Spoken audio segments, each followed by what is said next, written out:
بسم الله الرحمن الرحيم. فاذكروني أذكركم واشكروا لي ولا تكفرون. يا أيها الذين آمنوا استعينوا بالصبر والصلاة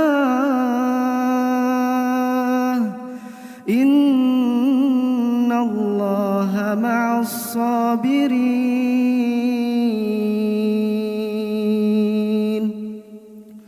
ولا تقولوا لمن يقتل في سبيل الله أموات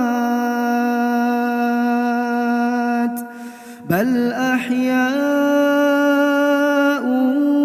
ولكن لا تشعرون.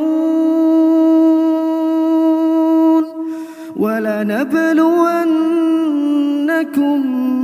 بشيء من الخوف والجوع ونقص من الأموال والأنفس والثمرات وبشر الصابرين الذين إذا أصابتهم مصيبة